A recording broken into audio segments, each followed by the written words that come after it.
Hello and welcome in my YouTube channel as you World of Commerce. Today our topic is related to auditing. And now objectives, importance and limitation of auditing.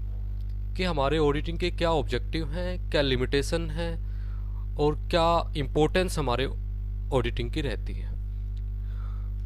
Auditing अपने कुछ objective set करके चलता है कि objective जो auditing का work होगा वो किन ऑब्जेक्टिव के बेस्ड रहेगा। मतलब कि ऑडिटिंग की जो कंप्लीट प्रोसेस होती है उस प्रोसेस के लिए कुछ ऑब्जेक्टिव हमारे सेट पहले से ही रहते हैं। कुछ मेन ऑब्जेक्टिव हमारे हो जाते हैं, कुछ सब्सिडरी ऑब्जेक्टिव्स हो जाते हैं एंड कुछ अदर्स हमारे ऑब्जेक्टिव हो जाते हैं। कंप्लीटली जो प्रोसेस हमारी ऑडिटिंग की रहती है वो इन्हीं ऑब्जेक्टिव्स के सराउंड हमारी रहती है। तो बात करते हैं हम ऑब्जेक्टिव की। कुछ हमारे मेन ऑब्जेक्टिव हो जाते हैं, सब्सिडरी ऑब्जेक्टिव हो जाते हैं और कुछ अदर ऑब्जेक्टिव हो जाते हैं। सबसे पहले हम बात करते हैं मेन ऑब्जेक्टिव की। तो जो ऑडिटिंग का मेन ऑब्जेक्टिव रहता है वो ऑब्जेक्टिव ये फाइंड आउट करना होता है कि एक्चुअल में जो अकाउंट्स प्रिपेयर किए गए हैं वो कंप्लीट है, एक्यूरेसी क्या है उनमें एंड अकॉर्डिंग टू जो अकाउंटिंग रूल है हमारे, उन अकाउंटिंग रूल्स के अकॉर्डिंग उनको प्रिपेयर किया गया है, नहीं किया गया है। तो सबसे मेन ऑब्जेक्टिव हमारा ये रहता है किसी भी ऑडिट का जो प्रोसेस चलती है उस प्रोसेस में जो फाइंड आउट हमें करना होता है एक ऑडिटर को, वो सबसे मेन फाइंड आउट करने का ऑब्जेक्टिव यही रहता है कि उसको जो अकाउंट्स प्रिपेयर किए गए हैं एक अकाउंटेंट के द्वारा किसी भी बिजनेस के, कि एक्चुअल में वो अकाउंट्स कंप्लीट किए गए या नहीं किए गए हैं, एक्यूरेसी क्या है उनके अंदर, ये चेक करना है एक ऑडिटर को। And according to the rules of accounting, क्या जो अकाउंट्स प्रिपेयर किए गए हैं जो हमारे अकाउंटिंग के रूल होते हैं क्या उनके अकॉर्डिंग उनको प्रिपेयर किया गया नहीं किया गया है।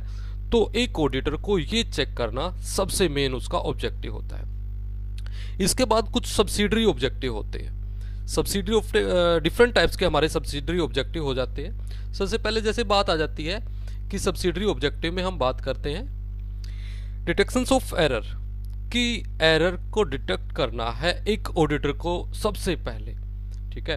एंड इसके बाद बात आ जाती है लोकेशन ऑफ एरर, ठीक है। उन एरर्स का लोकेशन वो कहाँ पर मिलती हैं, सबसे पहले तो हमने फाइंड आउट कर लिया कि कौन कौन सी रहेगी हमारी एरर। इसके बाद वो एरर्स हमें मिलेंगी कहाँ पर, मतलब उनको ढूंढना है हमने उन एरर्स को। एक ऑडिटर उन एरर्स को ढूंढेगा एंड देन फिर बात आ जाती है कि ढूंढने के बाद उनको ठीक करेगा कि कहाँ पर जो प्रॉब्लम्स आई हैं कि भी एज पर रूल्स नहीं बनाया गया है, क्योंकि डिफरेंट टाइप्स की हमारी एरर्स हो सकती है।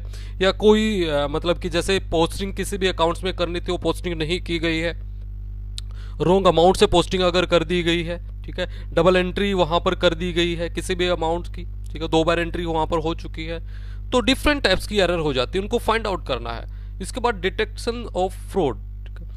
फ्रॉड और एरर 2 वर्ड्स यहां पर यूज किए गए, दोनों में बड़ा डिफरेंस होता है। एरर जो कि जानबूझकर हम नहीं करते, हमारी असावधानी से कारण जो भी हो जाता है वो एरर होती है। एंड फ्रॉड जो एक सिस्टमेटिक ढंग से, मतलब कि प्रॉपर प्लानिंग है आपकी कि आप फ्रॉड करना चाहते हो किसी भी पर्सन के साथ, मतलब जो बात आप कह रहे हो, जो बात आप शो कर रहे हो, जो बात आप प्रेजेंट कर रहे हो वो आप जानते हो कि वो सही नहीं है, वो रोंग है, बट आप प्रेजेंट जो कर रहे हो वो इस तरीके से आप प्रेजेंट कर रहे हो उस बात को कि एक्चुअल में वो बात सही है।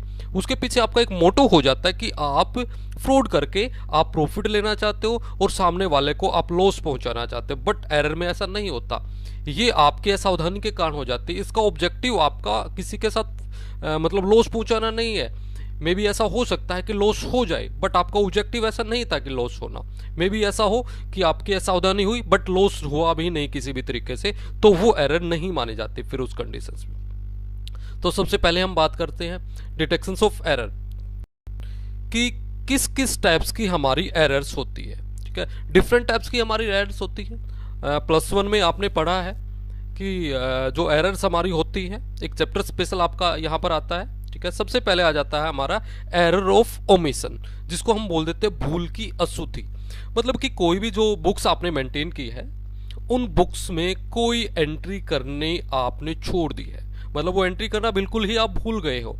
तो अब एक बात यहाँ पर क्लियर हो जाती है कि ऐसा करने से जो ट्रायल बैलेंस आप प्रिपेयर करते हो उसके ऊपर कोई भी इफेक्ट आपका नहीं आएगा, बट आपको ये पता है कि प्रॉफिट एंड लॉस के ऊपर आपका इफेक्ट बिल्कुल चला जाता है यहाँ से, ठीक ठीक है। तो क्या है कि कोई भी ऐसी एंट्री जो आप करना बिल्कुल भी भूल चुके हो, आपने नहीं की है, ना तो डेबिट साइड ना ही क्रेडिट साइड, तो आपने नहीं की है। सबसे बड़ी प्रॉब्लम क्या है कि आपकी एरर हो चुकी है बस, बट इस एरर्स को आप आइडेंटिफाई नहीं कर पाओगे क्योंकि ट्रायल बैलेंस का टोटल आपका बिल्कुल मैच कर जाएगा, तो एरर आपकी फाइंड आउट नहीं हो पाएगी। तो एक तो ये प्रॉब्लम सबसे बड़ी आ जाती है इस टाइप्स की एरर में। इसके बाद सेकंड आ जाता है हमारा एरर ऑफ कमीशन, जिसको बोल देते हैं लेखे की अशुद्धि, जिसको हम बोल देते हैं। मतलब कि क्या हुआ, किसी भी अकाउंट्स में कोई भी आपने जो एंट्री की है या तो कंप्लीट नहीं की है, ठीक है, या कुछ पार्ट्स उसका आपने मिस्टेक वहां पर कर दिया है, ठीक है। जैसे बात हम करते हैं कि भाई कोई भी अमाउंट्स आपने 2400 आपने करना था, ठीक है, तो उसकी जगह आपने क्या किया 4200 वहां पर आपने पोस्टिंग उसकी कर दी है।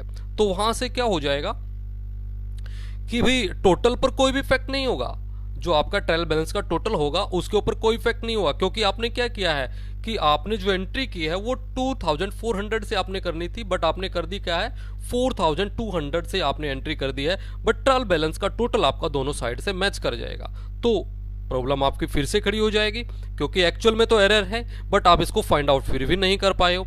तो यहाँ पर जो एक ऑडिटर हो जाता है वो प्रॉपर मतलब कि जब चेक करेगा इन अकाउंट्स को, चेक करते टाइम बड़े मतलब कि माइनर तरीके से इनको चेक करना है यहाँ पर, देन उसके बाद ही इस टाइप्स की एरर्स को फाइंड आउट कर पाएगा यहाँ पर। इसके बाद आ जाता है हमारा कंपनसेटरी एरर, जिसको हम बोल देते हैं क्षतिपूर्ति अशुद्धि, जिसको हम बोल देते हैं।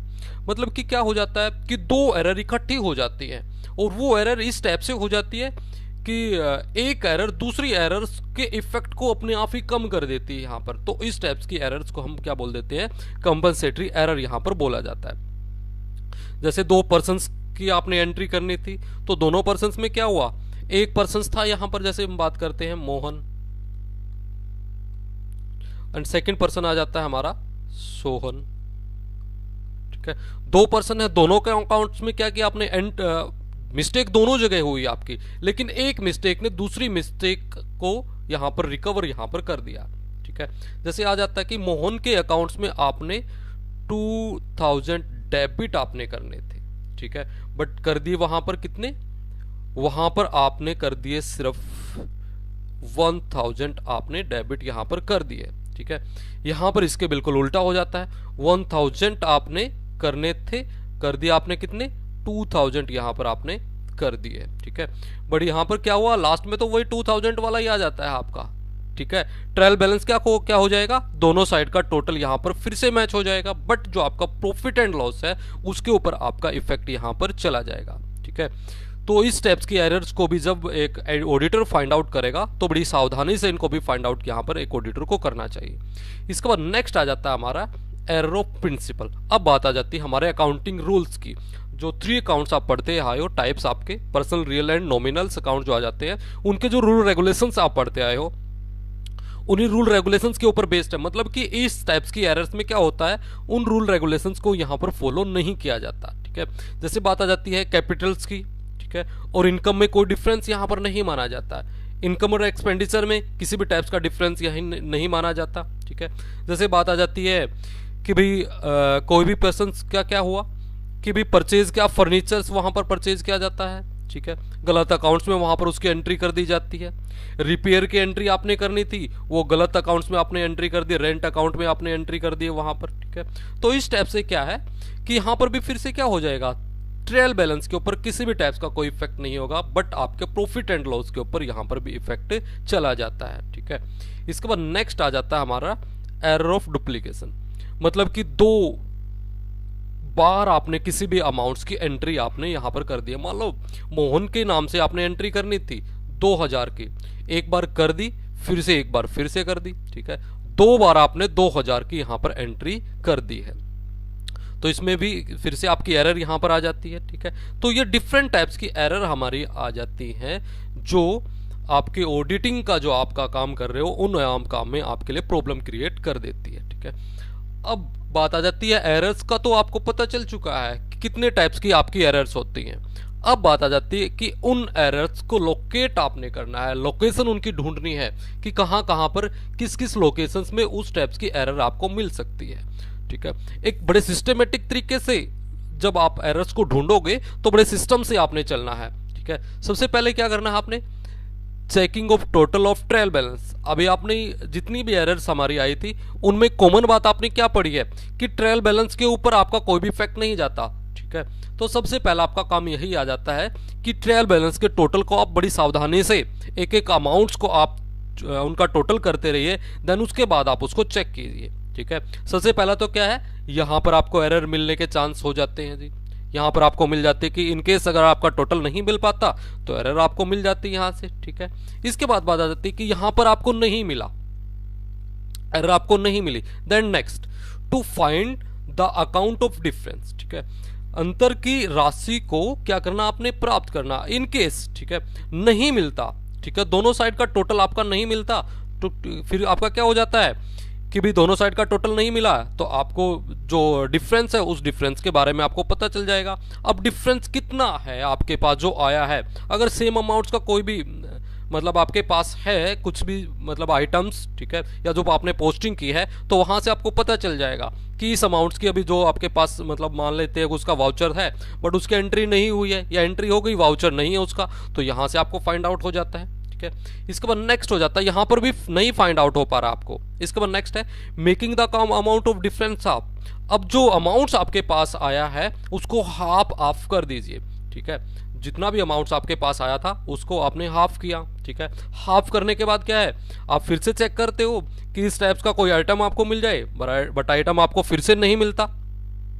फिर आप क्या करते हो, जो हाफ आपने किया है उस हाफ को आप 9 से आप डिवाइड कर दीजिए, ठीक है। जो हाफ आपके पास आया था ट्रायल बैलेंस का, आपने डिफरेंस देखा, डिफरेंस करने के बाद आपका आइटम आपके पास आया था। अब जो आपके पास आया था उसका हाफ आपने किया, हाफ का फिर से आपको एरर नहीं मिली, एरर नहीं मिली तो अब आप क्या करोगे, उसको 9 से डिवाइड कर दोगे, ठीक है। जो भी यहां पर था आपका अमाउंट उसको 9 से आप डिवाइड कर दीजिए। डिवाइड करते हो तो चांसेस आपके पास पूरे मैक्सिमम आप लगा के चलिए कि आपको यहां पर एरर मतलब जो अमाउंट्स यहां पर फिर आता है उस अमाउंट्स का कोई भी आइटम आपको आपके जो अकाउंट्स प्रिपेयर किए वहां पर आपको मिलने के चांस बिल्कुल मिल जाते हैं, ठीक है।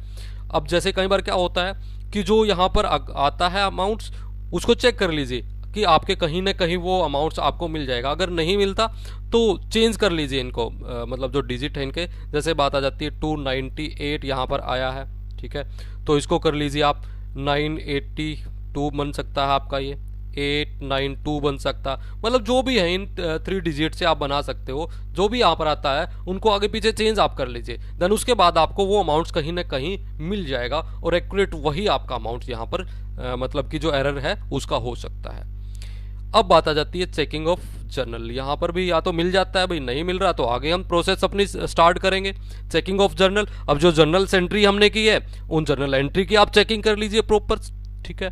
डेबिट और क्रेडिट दोनों साइड्स को आप चेक कर लीजिए, देन यहाँ पर आपको जो एरर है उसके मिलने के चांसेस यहाँ पर आपके हो सकते हैं, ठीक है। इसके बाद आगे फिर से बढ़ जाइए, जब तक आपको नहीं मिल रहा तब तक आप चेक करते रहोगे सिस्टम से। इसके बाद नेक्स्ट है चेकिंग ऑफ सब्सिडरी बुक। अब डिफरेंट टाइप्स के आप सब्सिडरी बुक बनाते हो तो उन सब्सिडरीज बुक को आप चेक कर लीजिए कि जो आप सबसे पहले क्या है वेस्ट बुक आप बनाते हो, तो वेस्ट बुक से सब्सिडरीज बुक में जो आप अमाउंट लेकर गए थे तो उनको चेक कर लीजिए कि वेस्ट बुक में और सब्सिडरी बुक में सेम अमाउंट्स आपका गया है नहीं गया, या कोई ऐसा तो नहीं कि सब्सिडरी बुक में था वो वेस्ट बुक में आपका नहीं है, या वेस्ट बुक में था सब्सिडरी बुक में आपने नहीं लिखा, तो यहाँ से आप उस अमाउंट्स को चेक कर सकते हो, तो आपको एरर मिल सकती है।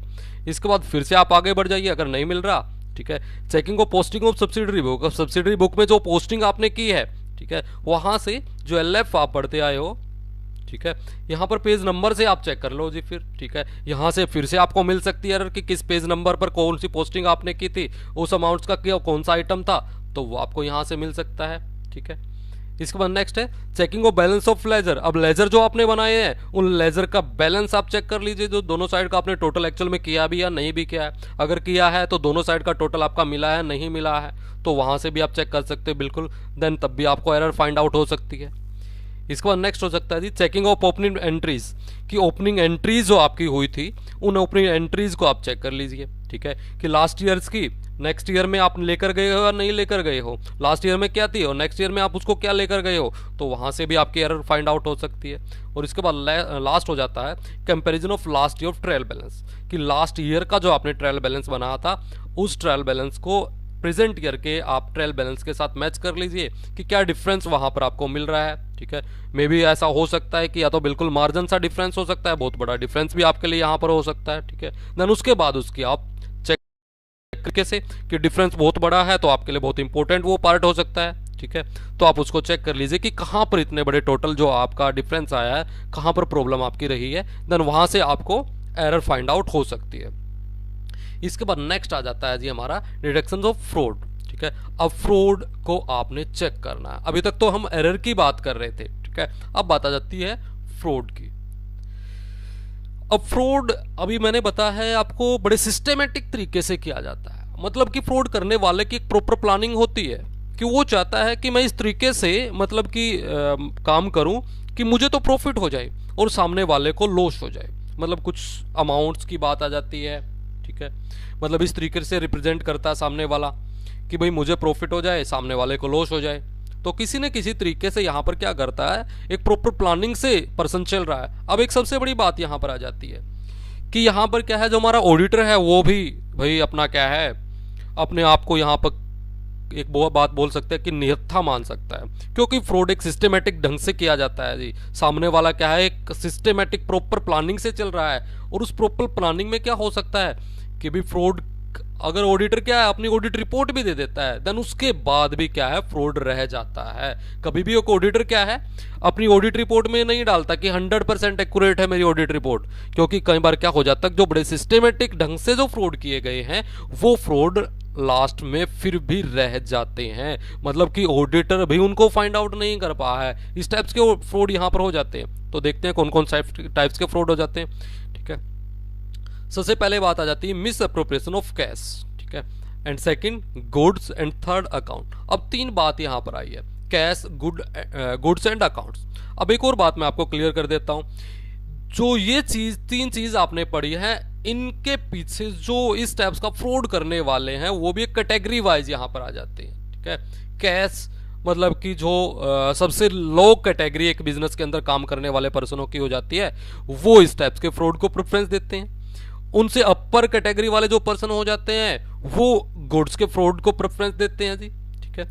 एंड हायर लेवल के जो पर्सन हो जाते हैं वो अकाउंट्स के फ्रॉड को प्रेफरेंस देते हैं जी, मतलब कि वो इनमें इंटरेस्ट उनका होता है जी, कि वो कैश में क्या छोटा मोटा गबन मतलब जो होता है फ्रॉड जो होता है वो यहाँ पर लोग कर लेते हैं, ठीक है। उससे बड़े लेवल का हो जाता है वो यहाँ पर हो जाता है, क्योंकि गुड्स कई बार क्या होता है छोटा तो होता है बट बड़े मतलब कि प्राइस जो उसकी होती है, वैल्यू जो होती है बहुत हाई हो जाती है। जैसे सोने चांदी की हम बात करते हैं तो छोटे छोटे होते हैं बट उनका प्राइस बहुत ज़्यादा हो जाता है, ठीक है।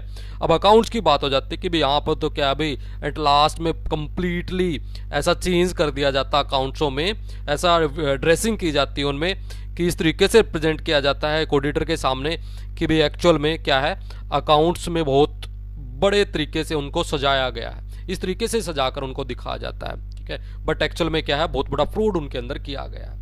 तो कि ये सबसे बड़ी प्रॉब्लम यहां पर आ जाती है। तो सबसे पहले कैश की बात करते हैं हम। अभी मैंने बताया आपको कि जो सबसे लो कैटेगरी के जो काम करने वाले बिजनेस के अंदर पर्सन होते हैं वो इस टाइप्स के फ्रॉड को प्रेफरेंस देते हैं। जैसे डिफरेंट टाइप से हो सकता है ये, ठीक है। जैसे क्या हुआ, कुछ भी बिजनेस को रिसिप्ट हुआ बट उसको क्या हुआ कि आगे किसी टाइप्स का कोई उसका अकाउंट्स नहीं दिखाया गया, मतलब कि क्या किया जो पर्सन्स थे उनके पास आया कोई भी कैश, ठीक है। जैसे काउंटर की बात कर लेते हैं जी, मतलब बिजनेसमैन नहीं है, काउंटर पर कुछ भी कोई पर्सन परचेज करने के लिए आया, कैश देकर गया है या भाई पुराना देना था कैश तो कैश देकर गया है, तो जो पर्सन था वहां पर उसी पर्सन ने कैश अपनी जेब में डाला और चल पड़ा। अभी काउंटर पर कोई नहीं है तो भाई गया कोई भी पर्सन, काउंटर से कैश कुछ निकाला एंड देन अपनी जेब में डाला और निकल लिया भाई।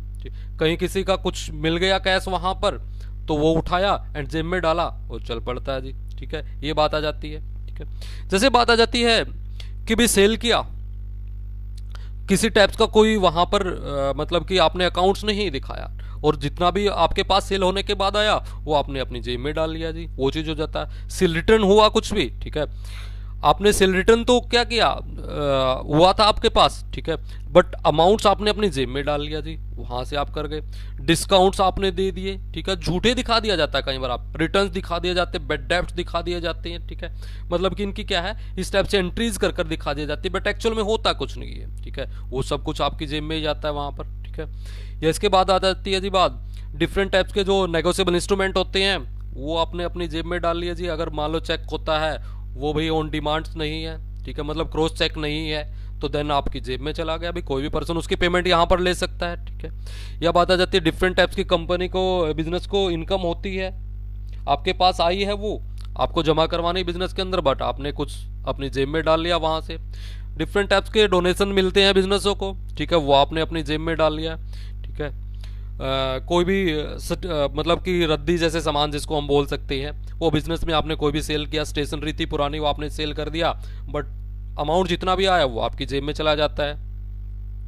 बैड डेब्ट्स थे, रिकवर हुए, बट रिकवरी आपने अभी तक नहीं दिखाई है, सारा अमाउंट्स आप खुद वहां पर गबन कर जाते हो, फ्रॉड हो जाते हैं, ठीक है।